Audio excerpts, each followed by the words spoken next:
శుక్లాంబరధరం విష్ణుం శశివర్ణం చతుర్భుజం ప్రసన్నవదనం ధ్యాయేత్ సర్వవిఘ్నోపశాంతయే అగజాన పద్మార్కం గజాన మహార్నిశం అనేకదంతం భక్తానాం ఏకదంతం ఉపాస్మహే. అందరికీ క్రోధినామ సంవత్సర ఉగాది శుభాకాంక్షలు. ఇప్పుడు మనం మేషరాశి నుంచి మీనరాశి వరకు కూడా 12 రాశుల వారికి ఏప్రిల్ 9వ తారీఖు నుంచి 29 మార్చి 2025 వరకు కూడా క్రోధినామ సంవత్సరం ఉంటుంది. అప్పటి వరకు గ్రహాల యొక్క ప్రభావం మీ మీద ఎలా ఉండబోతుందో ఇప్పుడు మనం తెలుసుకుందాం. మీనరాశి గురించి తెలుసుకుందామండి. మీనరాశి వారికి అలాగే మీ ఛానల్ చూస్తున్నటువంటి మీ అందరికీ కూడా క్రోధినామ సంవత్సర ఉగాది శుభాకాంక్షలు అండి. అలాగే మనకి శ్రీరామచంద్రుడు యొక్క సీతారాముడి కళ్యాణం జరగబోతుంది. శ్రీరామనవమి శుభాకాంక్షలు మీరందరికీ కూడా. అంటే 17వ తారీఖుని ఏప్రిల్ 17ని శ్రీరామనవమి వస్తుంది. శ్రీరామనవమి శుభాకాంక్షలు. అలాగే మీరందరూ కూడా ఆయురారోగ్యాలతోటి నిండు నూరేళ్ళు ఉండాలని మనస్ఫూర్తిగా కోరుకుంటున్నాను. పిల్ల పాపాలతోటి అభివృద్ధి పదంగా ఉండాలని నేను మనస్ఫూర్తిగా కోరుకుంటున్నా. ముఖ్యంగా మీనరాశి వాళ్ళకి క్రోధినామ సంవత్సరం ఎలా ఉండబోతోంది? బాగుండబోతోందండి. బాగుంది, బ్రహ్మాండంగా ఉండబోతోంది. ఎలాగ ఉండబోతోంది? బ్రహ్మాండం అంటే ఏంటయ్యా? ఏం లేదండి. ముఖ్యంగా మీ రాశిలో ఉన్న నక్షత్రాలు తెలుసుకుందాము. పూర్వభాద్ర 4వ పాదము, ఉత్తరాభాద్ర 1, 2, 3, 4 పాదాల వారు, రేవతి 1, 2, 3, 4 పాదాల వాళ్ళు మీ ఈ నక్షత్రాల వాళ్ళు మీనరాశిని చూసుకోవాలి. అసలు మీనరాశి వాళ్ళకి ఆదాయం అంతా ఆదాయం 11, వ్యయం 5. అంటే మీరు మంచి కష్టపడే జీవి, కష్టపడి ఆదాయాన్ని సమకూర్చుకుంటారని తెలిసిపోతుందా? రాజభుజం 2, అవమానం 4. అంటే జనరల్గా మనం పనిచేసేటప్పుడు కొంతమంది మనల్ని విమర్శించడం అండి. మనం ఏం లేదు, బ్రహ్మాండంగా సక్సెస్ అవుతూనే ఉందాం. మనం అంటే మీరని అర్థం అండి. సరే, మనకి మే 1 అంటే జనరల్గా 1 మే నుంచి అదే గురుడు చెప్తానండి. 1 మే నుంచి గురుడు 3వ భావంలోనూ, అలాగే శని 12వ భావంలోనూ, రాహుకేతువులు జన్మ అంటే మీ రాశిలోను, జన్మ అంటే మీ రాశిలో అనమాట, మీన రాశిలోను, 7వ భావం కన్యారాశిలోనూ సంచరిస్తూ ఉంటారు. ఈ 4 గ్రహాల యొక్క ఫలితాలు మనం తెలుసుకుంటాం సంవత్సరం మొత్తం కూడా. కానీ నేనేం చేశానంటే రవి బుధుల యొక్క కాంబినేషన్ ఎలా ఉంటుంది అంటే ఈ 4 గ్రహాలతో ఈ 2 గ్రహాల యొక్క ఫలితాలు కూడా నేను జోడించా. అంటే ఎలా ఉండబోతుంది కూడా రాహు మరి రవి బుధులు కూడా బాగా మంచి ఫలితాలు ఇస్తారు కదండి మనకి. చెప్పుకుందాం. అసలు మీ జన్మరాశిలోనే రాహు సంచరించడం వలన చిన్న ప్రాబ్లం ఉంటుందండి. అంటే ఏంటంటే భయం ఏర్పడుతుంటుంది. మహాభయవంతులకు భయం వేస్తూ ఉంటుంది. దేహానికి అనారోగ్య సమస్యలు వస్తాయి. అంతే, అందరికీ కాదు ఉంటాయి. అందరికీ కాదు, సంవత్సరం మొత్తం కాదు. ఎప్పుడో కొన్ని రోజులు కొద్ది గంటలు మాత్రమే వాళ్ళ జాతకాలు ఇచ్చే ఉంటాయి. దేహానికి అనారోగ్యము, తరచూ స్థానచలనము, మానసిక క్షోభ, విపరీత పరిణామాలు రాహు ఇచ్చే ఫలితాలు. కానీ మీరు భయపడాల్సిన అవసరం లేదండి. ఇంకా చెప్పాలంటే ద్వితీయ భావంలో మనకి ద్వితీయ భావాన్ని గురుడు చూస్తున్నాడు కదండి. ద్వితీయ భావాన్ని గురుడు చూడడం అంత మంచిదా? కాదండి. ఎందుకంటే శని ద్వితీయ భావాన్ని శని చూడడం వలన ఉన్న ఊరి నుంచి దూరంగా ఉండడము, ఫైనాన్షియల్ మెటర్స్లో కొద్దిగా ఇబ్బంది కలగడము, సతమతం అవ్వడము, అనుకున్న సంపదలు టక్మని రాలేకపోవడము, అదే గాయకులకు కానీ ఎవరికైనా సరే వాళ్ళ యొక్క వృద్ధి లేకుండా, ఎవరికైనా సరే అంటే పాటలు పాడే వాళ్ళకి, యాంకరింగ్ వృత్తిలో ఉన్న వాళ్ళకి, డబ్బింగ్ ఆర్టిస్టులు కానీ వాళ్ళందరికీ కొద్దిగా అనుకున్న ఫలితాలు రావు. అలాగే మీ కుటుంబంలో కూడా చిన్న చిన్న ఇబ్బందులు ఎదుర్కొంటారు. ఏమైనా గురుడు తృతీయ భావంలో గురుడు మీకు బాలారిష్టాలను సృష్టిస్తూ ఉంటాడు. చిన్నపిల్లలకి ఉంటుందనుకోండి అది. గురుడు 3వ భావంలో గురుడు మంచి ఫలితాలు ఇవ్వడు. కానీ మీ రాష్ట్రాధిపతి కదా, ఇవ్వాలి కదా. అంటే 3వ భావంలో కొంత అద్భుతం ఫలితాలు ఇవ్వడు. కానీ ఆయన అక్టోబర్ నెల నుంచి ఫిబ్రవరి 2025 తారీఖు వరకు కూడా, అంటే ఫిబ్రవరి 2025 4th ఫిబ్రవరి అనుకుందాం, అక్కడ వరకు కూడా వక్రగతిలో ఉంటాడు. ఇక్కడ శనేమో 30 జూన్ నుంచి నవంబర్ 15 వరకు వక్రగతిలో ఉండి చెడు ఫలితాలు ఇస్తూ ఉంటాడు. అక్కడ గురుడేమో వక్రగతిలో ఉండి శుభ ఫలితాలు ఇస్తుంటాడు. ఖచ్చితంగా శుభ ఫలితాలు ఉంటాయి మీకు. సరే, ఈ తృతీయ భావంలో గురుడు సంచరించడం వలన కొన్ని సవాళ్ళని ఎదుర్కొంటూ ఉంటారు. చిన్న ఇబ్బందులు ఎదుర్కొంటూ ఉంటారండి. తరచూ అనారోగ్య సమస్యలు రావడానికి అవకాశం ఉంది. తృతీయ భావంలో మీ తమ్ముళ్ళని కలుస్తారు. కొన్ని పనులను వాయిదా వేస్తూ ఉంటారండి.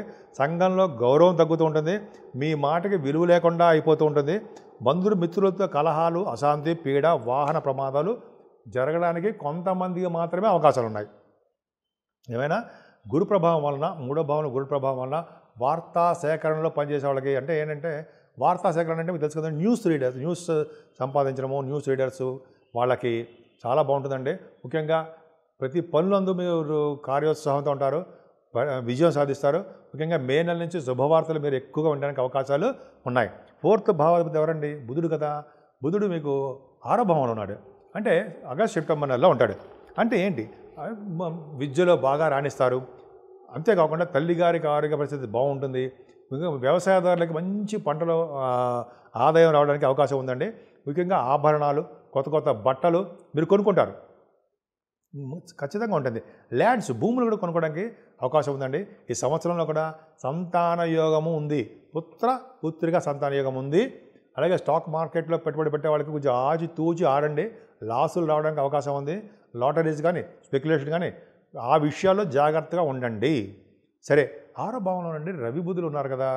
మీ 6వ భావంలో రవి 6వ భావంలో 12వ భావంలో ప్రతి రాజ్యాంగాన్ని ఇవ్వాలి, ఇస్తారు కూడా.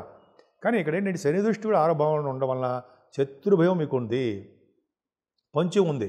అలాగే రుణ బాధలు, రోగ బాధలు ఎక్కువ ఉంటాయి. మీ మేనమామలకి అనారోగ్య సమస్యలు కొంతమందికి అవకాశాలు ఉన్నాయి. ఆగస్టు సెప్టెంబర్ నెలలో, అంటే 16వ తారీఖు ఆగస్టు అనుకోండి సార్, అవి పక్క పెడితే ఆగస్ట్ సెప్టెంబర్ నెలలో ఇబ్బందులు ఉంటాయండి. ఏమైనా 6వ భావంలో ఉండే రవి బుధులు మీకు సక్సెస్ని ఇవ్వాలి. అంటే ఏం చేస్తారు? మీ కాంపిటీషన్ ఎగ్జామ్స్లో సక్సెస్ ఇవ్వడము, విదేశాలకు వెళ్ళడానికి స్టాంపింగ్ అవ్వడము, అక్కడ పిఆర్ రావడము, H1B వీసా రావడము, ఇవన్నీ జరుగుతాయి. అంతేకాకుండా రవి బుధులు కాంబినేషన్ కూడా మీకు యోగాన్ని ఇస్తున్నారండి. 6వ భావంలో ఉన్న రవి బుధులు కూడా మీకు ఎలక్షన్స్లో నుంచుంటే కొద్దిగా అవకాశాలు గెలవడానికి, అవకాశాలు ఇవ్వడానికి అవకాశాలు ఉన్నాయి. ఎందుకంటే రవి బుధులు మీకు శని ఉన్నాడు కదండి 12వ భావంలో, ఆయన అడ్డుపడిపోతూ ఉంటాడు. అంటే ఎలక్షన్స్లో గెలవడానికి అవకాశాలు తక్కువ ఇస్తూ ఉంటాడు. ఏదేమైనా 6వ భావంలో రవి మీకు కాంపిటీషన్ ఎగ్జామ్స్లో రాసేవాళ్ళకి మాత్రం విజయం సాధించేది చేస్తుంటాడండి. అంటే గ్రూప్స్ రాసేవాళ్ళకి, సివిల్ సర్వీస్ రాసేవాళ్ళకి, మీ ఎడ్యుకేషన్ రీత్యా అది రాస్తారుగా ఎగ్జామ్స్, ఇంటర్వ్యూస్కి వెళ్తున్నారు, విజయం సాధిస్తారు. సెప్టెంబర్, అక్టోబర్ నెలలో 7వ స్థానంలో కేతుతో పాటు రవి బుధులు ఉన్నారు. తప్పు కాదండి. బుధుడు ఒక్కడే ఉంటే తప్పు ఉండేది, కేంద్రాధిపత్య పాపి అయ్యేవాడు. రవితో కలిసి ఉన్నాడు కాబట్టి రవి బుధులు 7వ స్థానంలో ఉండడం వల్ల వివాహ శుభకార్యాలు జరుగుతాయి. అలాగే అంతేకాకుండా వివాహ శుభకార్యాలే కాకుండా కొన్ని సందర్భాల్లో అంటే దగ్గరకు వచ్చే సంబంధాలు ఆగిపోయాయి కదా, అవన్నీ కూడా మీకు బాగా కలిసి వస్తాయండి. ఇంకా 7వ స్థానంలో కేతు జనరల్గా ఏమి ఇస్తాడంటే కొద్దిగా జీర్ణకోశ వ్యాధులు ఉండేటి చేయడము, కష్ట పరంపర ఉండేటి చేయడము, నిత్యము విచారం కలిగేటి చేయడము, భార్యాభర్తల మధ్య విషయంలో తగాదాలు ఉండేటి చేయడము, విభేదాలు కలిగేటి చేయడము, వ్యాపారంలో మాట పట్టింపులు చేయడం చేస్తాడు. కానీ గురుదృష్టి ఉందని మాత్రం మర్చిపోకూడదు మనం. గురుదృష్టి ఎక్కడికి ఉంది? 7వ భావానికి ఉంది. అంటే కేతు ఎటువంటి చెడు ఫలితాలు ఇచ్చినా సరే గురుడు నేనున్నాను అని మీ రాశ్యాధిపతి గురుడు సర్వదా రక్షించేస్తూ ఉంటాడు మిమ్మల్ని.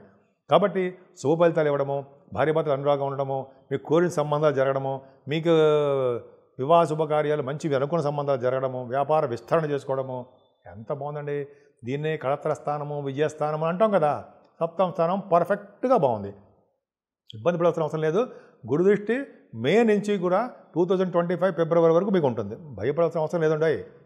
చక్కటిగా వివాహ శుభకార్యాలు జరుగుతాయి, భార్యాభర్తల అనురాగం పెరిగిపోతుంది. ఇంకా అక్టోబర్, నవంబర్ నెలలో రవి బుధులు అష్టమంలో ఉంటారు కదా. అష్టమంలో అంటే మీకు అష్టమంలో రవి బుధులు దీర్ఘాయుర్దాయం, ఆయుర్దాయాన్ని ఇవ్వడము, తలమంతలంకి వచ్చే ధనాన్ని ఇవ్వడము, మీకు శత్రు భయం తొలగించడము, రుణ బాధలు, రోగ భయాలు తగ్గించడము, మీ యాన్సిస్టర్ ప్రాపర్టీస్ రావడము జరుగుతాయి. అక్టోబర్, నవంబర్లో, డిసెంబర్ కూడా ఉంటుందండి అవకాశాలు, ఎక్కువ అవకాశాలు ఉన్నాయి రవి బుధుల కాంబినేషన్ వల్ల. అలాగే అష్టమ రవి బుధులు అంటే విదేశ పర్యటన, విదేశాల నుంచి కరెన్సీ రావడము, సన్మానాలు, ప్రభుత్వ ఉద్యోగస్తులకి అయితే వాళ్ళకి బ్రహ్మాండంగా ఉండడము జరుగుతుంది. ఇక భాగ్యస్థానాన్ని గురుడు కూడా చూస్తాడు. ఇంతకుముందు శని చూడడం వల్ల లాసులు వచ్చేవి మీకు, అవును. కానీ మీకు గురుదృష్టి ఉండడం వల్ల మీ రాశికి, అంటే మీ రాశి కంటే 9వ భావానికి గురుదృష్టి ఉండడం వల్ల మీరు చేస్తున్న విద్యలో బాగా రాణిస్తారండి. ప్రాబ్లమ్స్ వచ్చాయి, ఇప్పుడు కూడా ఉంటాయి. అంటే విదేశాలు వెళ్ళడానికి స్టాంపింగ్ అవ్వకపోవడము, లేకపోతే పాస్పోర్ట్ లేట్గా రావడము, అక్కడ అనుకున్న అంటే స్కూల్స్లో సీట్ రాకపోవడం, ఇది మొత్తానికి ప్రాబ్లమ్స్ ఉంటాయి. గురుడు రక్షిస్తుంటాడండి మిమ్మల్ని, అద్భుతంగా రక్షిస్తుంటాడు. ఖచ్చితంగా మీరు విదేశాలు వెళ్తారు. అలాగే గంగా స్నానము, తీర్థయాత్రల స్థానాలు, వెంకటేశ్వర స్వామి దర్శనాలు, శివాభిషేకాలు కూడా చేసుకుంటారు మీరు. అంతేకాకుండా గురు ప్రభావం బాగుంది కాబట్టి మీరు ఫైనాన్స్ అండ్ అకౌంట్స్ డిపార్ట్మెంట్లో ఉన్న వాళ్ళకి, ఆస్ట్రాలజీ డిపార్ట్మెంట్లో ఉన్న వాళ్ళకి, గణిత శాస్త్రజ్ఞులకి, అలాగే వేద పండితులకి, వీరందరూ కూడా మంచి జరగడానికి అవకాశాలు ఎక్కువ ఉంటాయండి. చాలా బాగుంది. ముఖ్యంగా మీ వాటకి విలువ పెరుగుతుంది. మీ అద్భుతంగా రాణించడానికి అవకాశాలు ఉన్నాయి. సన్మానాలు మీకు బాగా జరుగుతాయండి. భాగ్యస్థానము మీకు అద్భుతంగా అవకాశం ఉంది మీకు. అలాగే మీకు మీ పర్సనల్ పనులు రీత్యా, షూటింగ్ రీత్యా విదేశాలు వెళ్తారండి. మీకు మీరు చేస్తున్న వ్యాపారాలు కూడా కొన్ని ఆటంకాలు ఎదుర్కోవాల్సి వస్తుంది శని ప్రభావం వలన. అయినా కూడా మీకు గురు ప్రభావం వలన మీకు ధనయోగం బాగానే ఉంటుంది. గేయ రచయితలకి సాహిత్య రంగంలో ఉన్న వాళ్ళకి బాగా కలిసి వచ్చే కాలం అండి. వాళ్ళకి ధనము, కీర్తి ప్రతిష్టలు వస్తాయి. వీరికి కొన్ని అవరోధాలు కూడా ఎదుర్కొంటారు ఉంటాయి. అప్పుడు సక్సెస్ రేట్ బాగా ఉంటుంది. వృత్తిరీత్యా మీరు బాగా ఉంటారు అన్నది సందేహం లేదు. అదృష్టం అండి. ఎందుకు అదృష్టం అంటే 10th హౌస్ లార్డ్ బాగున్నాడు కదండి. 10th హౌస్ లార్డ్ బాగున్నాడు కాబట్టి మీకు వృత్తిరీత్యా అద్భుతంగా ఉంటుంది. ఉద్యోగం కోసం ఇంటర్వ్యూస్ వెళ్ళే వాళ్ళు, ఆడవాళ్ళకి చెప్తున్నాను, ఇంటర్వ్యూస్కి వెళ్ళే వాళ్ళకి ఆటంకాలు ఎదురవుతాయి, కొన్ని ప్రాబ్లమ్స్ ఎదురవుతాయి. కానీ వాళ్ళని మనోధైర్యంతో ఎదుర్కోవాలి. ధైర్యాన్ని కోల్పోకూడదండి. మీకు ధైర్యం కోల్పోకూడదు మీరు. ఎందుకంటే కొన్ని ప్రాబ్లమ్స్ ఫేస్ చేయడానికి అవకాశాలు ఉన్నాయి. విజయ అవకాశాలు ఎక్కువ సక్సెస్ ఉంటుందండి. మీకు అనుకూల పరిస్థితులు ఎక్కువగానే ఉంటాయి, దాని తక్కువే ఉండదు. ఉద్యోగ భద్రత కూడా ఉండడానికి అవకాశాలు ఉన్నాయి. ఉద్యోగ భద్రత ఉంటుంది కూడా. అలాగే అండి వ్యాపారాభివృద్ధి 11వ భావాన్ని గురి చూడడం వలన, 9వ భావాన్ని గురి చూడడం వలన వ్యాపార విస్తరణ జరుగుతుందండి. అంటే బట్టల వ్యాపారము, gold, silver, stationery, food business వాళ్ళు, సాఫ్ట్వేర్ రంగ బిజినెస్ వాళ్ళు, రియల్ ఎస్టేట్ రంగంలో ఉన్న వాళ్ళకి అంటే మీ ఉద్యోగం కాదు కానీ వ్యాపార విస్తరణ బాగా ఉంటుందండి. లాభాలు అధికంగానే ఉంటాయి సంవత్సరం మొత్తం కూడా. ఎందుకనంటే మీకు 7వ భావాన్ని గురి చూడడం వలన మీ రాష్ట్రాధిపతి, అలాగే 9th భావం భాగ్యస్థానానికి గురుదృష్టి వలన, లాభస్థానానికి గురుదృష్టి వలన మీకు అనేక రకాలుగా యోగవంతంగానే ఉంటారు తప్ప ఇబ్బంది పడరు. ఇక్కడ ఒక విషయం చెప్పాలి.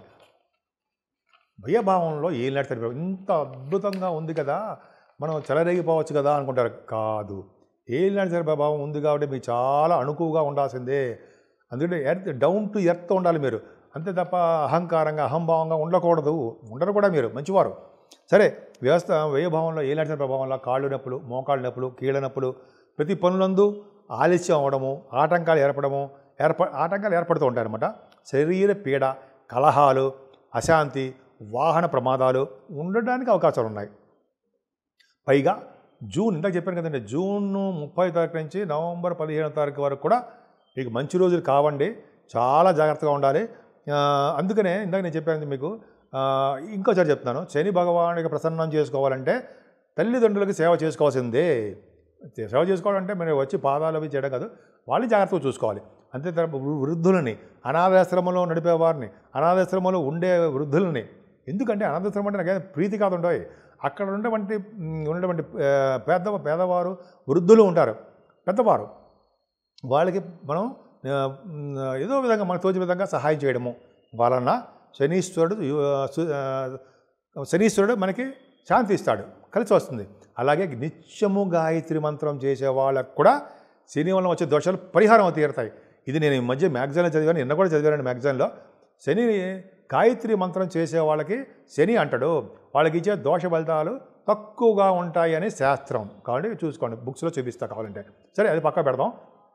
ఇంకా చెప్పాలంటే శని భగవానుడు మీకు ఏలినాటి శని ప్రభావం ఉంది కాబట్టి మీరు మీ రాశి వాళ్ళు నిత్యము ఆంజనేయ స్వామిని కొలవడము, అలాగే శనీశ్వరుడు దేవుడి దగ్గర పూజ చేసుకోవడము, దీపారాధన చేయడము నిత్యం అంటే శనివారం పూట కనీసం. అలాగే శ్రీరామచంద్రుని కొలవడము సంవత్సరం మొత్తం కూడా. ఈ సంవత్సరంలో మళ్ళీ శ్రీరామచంద్రుడు కళ్యాణం చేయించుకుంటాం కదండి, కళ్యాణం చేయించుకోండి. మీ ఇంట్లో అన్ని కళ్యాణోత్సవాలే జరుగుతాయి, కళ్యాణప్రదంగా ఉంటుంది. కళ్యాణం చేయించడం వలన పెళ్లి కాని వాడికి పెళ్ళి అవ్వడము, భార్యాభర్తలు కలవడము, ఎడబాటు ఉండకపోవడము, పుత్రిక సంతానం కలవడం, అన్ని విధాలుగా కష్టాల నుండి మనకు బయటపడేస్తాడు శ్రీరామచంద్రుడు.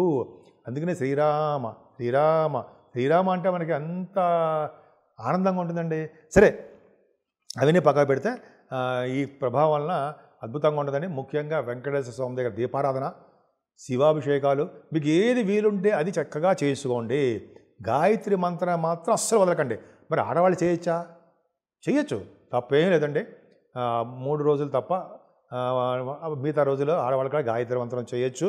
అద్భుతమైన ఫలితాలు, శనీశ్వరుడు వచ్చే ఫలితాలు కూడా, దోషాలు కూడా నివారణ అవుతాయి. సో ముఖ్యంగా మీనరాశి వాళ్ళు కూడా ఈ సంవత్సరం మొత్తం కూడా మంచి ఫలితాలు ఉండాలని రాజకీయ రంగంలో కూడా ఒక వెలుగు వెలగాలని, అన్ని రంగాల్లోనూ మీకు వృద్ధి కలగాలని, ఎప్పుడు సంతోషంగా ఆనందంగా అలా కళ్యాణోత్సవాలతోటి కళ్యాణప్రదంగా దిగ్విజయంగా విజయంగా ఉండాలని, ఈ సంవత్సరం మొత్తం కూడా మీకు చాలా బాగుండాలని నేను మనస్ఫూర్తిగా కోరుకుంటున్నాను.